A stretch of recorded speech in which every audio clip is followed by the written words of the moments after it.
आज के समय एक जो सिचुएशन मेरे नज़र में आ रहा है, उस सिचुएशन को लेकर के थोड़ा सा मैं बात करना चाहती हूँ कि अभी अगल बगल में जहाँ सुनिए 40 साल 50 साल का होते होते लोगों को हार्ट अटैक हो जा रहा है, डायबिटीज है, बहुत सारी बीमारियाँ, मतलब 60 पार करना मुश्किल हो रहा है लोगों के लिए। हो रहा है क्या? सुनते हैं आप लोग ऐसा? मतलब आज की जो पीढ़ी है, आज की जो जनरेशन है, इसके लिए 60 साल को भी पार करना मुश्किल हो रहा है। अगर हमारी बात करें तो हम 60 साल जिएंगे कि नहीं जिएंगे गारंटी नहीं, लेकिन फिर भी 60 मान के चलते हैं।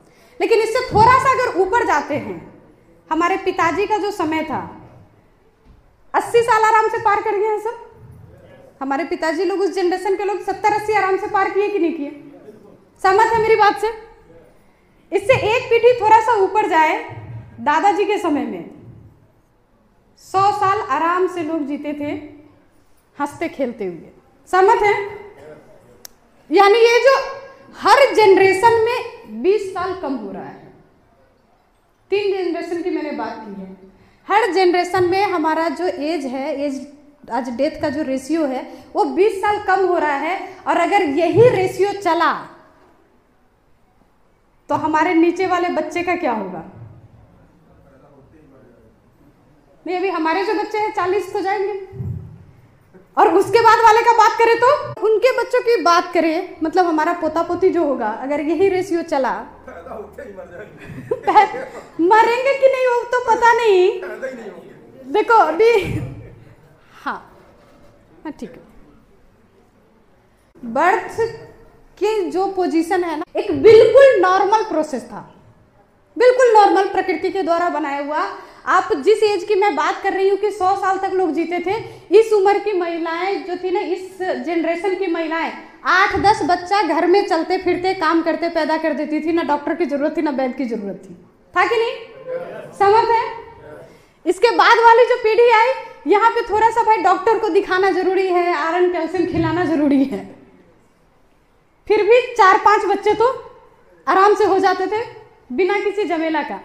हमारे जनरेशन तक आओ तो भी मोटा मोटी ठीक था, लेकिन अल्ट्रासाउंड कराना होगा, टेटनस का इंजेक्शन लेना होगा, डॉक्टर के कंसल्ट में रहना होगा, लेकिन मोटा मोटी नॉर्मल डिलीवरी हो जाती थी। आज के समय जब बच्चे का जन्म होता है ना, इस रेशियो में हम लोग ये नहीं पूछते हैं कि लड़का हुआ है कि लड़की हुआ, हम लोग सबसे पहले पूछते हैं नॉर्मल हुआ कि सिजेरियन हुआ। 99% जो डिलीवरी है आज के समय में वो सिजेरियन हो रही है। ऊपर वाले ने प्रजनन क्षमता एक बिल्कुल ही नॉर्मल प्रोसेस बना के भेजा था। जैसे हम खाना खाते हैं, हमें भूख लगती है, या बाकी जो भी एक्टिविटी है, सांस लेते हैं, उसी तरह का था, कोई परेशानी नहीं थी। लेकिन समय के साथ कितनी परेशानी बदली है, मैं बस इसको लेकर चलना चाह रही हूँ। और आज के समय पिछले 5 साल में हिंदुस्तान के हर कोने में जाने का मौका मिलता है, और एक चीज बहुत तेजी से जो बदल रही है ना, हर बड़े शहर में एक बड़ा सा बोर्ड लगा हुआ दिखता है, IVF सेंटर। देखा है आप लोगों ने?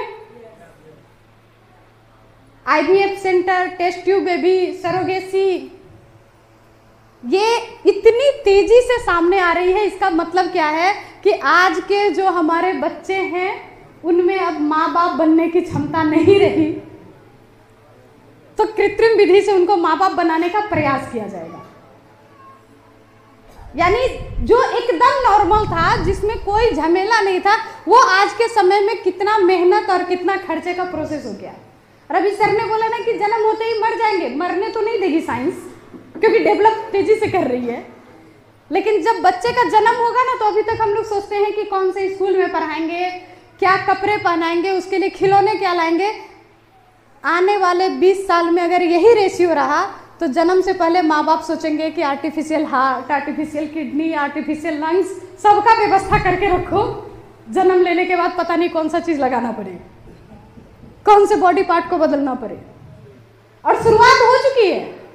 पहले बच्चा का जन्म होता था घर में, आराम से उसको 6 दिन 7 दिन लोग मालिश वालिश करके उसी में बच्चे को डॉक्टर के पास ले जाने की जरूरत भी नहीं पड़ती थी। आज के समय बच्चे का जन्म होते ही जॉन्डिस हो गया, होता है ना, ICU में डालना पड़ता है, वेंटिलेटर पे डालना पड़ता है, और लोग बोल रहे हैं ये तो नॉर्मल प्रोसेस है, ये तो होता ही है, क्योंकि लोगों को पता ही नहीं है कि वो किस हाल में जी रहे हैं।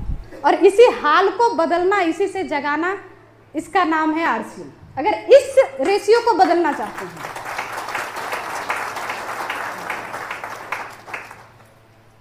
इस रेशियो को अगर चेंज करना है, ये अगर यही हालत रही ना तो इससे अगला पीढ़ी तो आएगा 20 में, और अगला पीढ़ी का तो क्या होगा भगवान ही मालिक है, सोचना भी मुश्किल है अगर यही रेशियो रहा तो। लेकिन कैसे हम इस रेशियो को बदल सकते हैं, इसको जानने से पहले जानना होगा कि इस रेशियो तक हम पहुंचे कैसे। तो आज से ना 40 साल पहले की बात करें अगर, जो हमारा खाने का, पीने का, जीने का जो जीवन शैली था, उससे हम 100% आज के समय चेंज हो चुके हैं। सोने के टाइम में जगते हैं, जगने के टाइम में सोते हैं, जो खाना चाहिए वो नहीं खाते हैं, जो नहीं खाना चाहिए वो खाते हैं। यानी कहीं ना कहीं हम अपने हाथों अपनी आने वाली पीढ़ी के जीवन को बर्बाद कर रहे हैं। एक छोटे से उदाहरण से मैं अपना बात रखना चाहूंगी। वीर अभिमन्यु का नाम सुना है आप लोगों ने? महाभारत में एक बहुत बड़े योद्धा थे, सुना है ना? उनके बारे में एक कहानी कही जाती है कि जब वो मां के गर्भ में थे उसी वक्त उन्होंने चक्रव्यूह कैसे तोड़ना है सीख लिया था। 6 चक्र को तोड़ना उनको आता था, 7वें चक्र को तोड़ना नहीं आता था। क्यों नहीं आता था? मां सो गई थी। जब 7वें चक्र के बारे में बता रहे थे उनके पिताजी तो उनकी मां को नींद आ गया था, उनकी मां सो गई थी। अगर उनकी मां को पता होता कि आज मेरे सोने से मेरे बेटा का जीवन संकट में आ जाएगा तो क्या कभी सोती? कभी नहीं सोती। एक मां कुछ भी कर जाती लेकिन सोती नहीं उस वक्त। लेकिन जाने अनजाने में कहीं ना कहीं उस वीर के मृत्यु के कारण उसकी मां ही बन गई। और आज जो समाज की स्थिति है ना, इसमें सबसे बड़ा जो रोल है, ये जो बदलाव की स्थिति आई है ना, इसमें सबसे बड़ा रोल हम महिलाओं का ही है। घर को संभालने की जिम्मेदारी हमारी है, परिवार को संभालने की जिम्मेदारी हमारी है। लेकिन हमने क्या किया? टेलीविजन में प्रचार देता है, मम्मी मम्मी भूख लगी, तो मम्मी बोलती है बेटा 2 मिनट, 2 मिनट में बेटे का पेट भर देना है। पेट भरने के लिए आप दे क्या रहे हैं इस बात से कोई मतलब नहीं है। आज जब हम लोग बात करते हैं न्यूट्रीचार्ज किट्स बच्चों को देने की, तो लोग क्या बोलते हैं? अरे मेरा बच्चा पसंद नहीं करता है, उसको स्वाद नहीं अच्छा लगता है, खाता नहीं है। बच्चा तो स्कूल भी नहीं जाना चाहता है। कोई बच्चा स्कूल जाना चाहता है क्या? लेकिन हम लोग कितना पटाते हैं उसको स्कूल भेजने के लिए। बेटा आज तेरे पसंद का लंच बनाएंगे, बैग में देखो डोरेमोन का फोटो लगाए हैं, लंच बॉक्स में पिकाचू का फोटो लगाए हैं ताकि बच्चा खुश हो जाए, कैसे भी जाए। अच्छा आज भर चले जाओ, कल से नहीं बोलेंगे। करते कि नहीं करते? 100 बहाने करके उसको स्कूल भेजते हैं, क्योंकि हमारे दिमाग में ये सेट है कि बच्चा पढ़ेगा लिखेगा तो उसका जीवन बन जाएगा। लेकिन अगर उस बच्चे की बॉडी स्टेमिना नहीं रहेगी, अगर उस बच्चे का स्ट्रेंथ अच्छा नहीं रहेगा, अगर उसका दिमाग सही ढंग से काम नहीं करेगा, तो दुनिया के किसी भी बड़े से बड़े स्कूल में आप डाल देंगे, वो बच्चा कुछ नहीं कर पाएगा। इस रेशियो को अगर सुधारना चाहते हैं ना, तो सबसे पहला तरीका ठीक करना पड़ेगा खाने पीने का। टेंशन हो गया? नहीं, माहौल बड़ा शांत हो गया। एक बार जबरदस्त क्लाइपिंग हो जाए, नहीं तो मुझे तो पता लगा क्या कर दिया मैंने। अगर टेंशन हो रहा है तो होना चाहिए, लेकिन उसका इलाज भी है मेरे पास। अगर इस रेशियो को बदलना चाहते हैं तो हमें अपने फैमिली को कन्वर्ट करना पड़ेगा हेल्दी हैबिट्स पे। और हेल्दी हैबिट्स पे सबसे लाने का सबसे आसान तरीका है आरसीएम का सामान घर में यूज करना शुरू करना।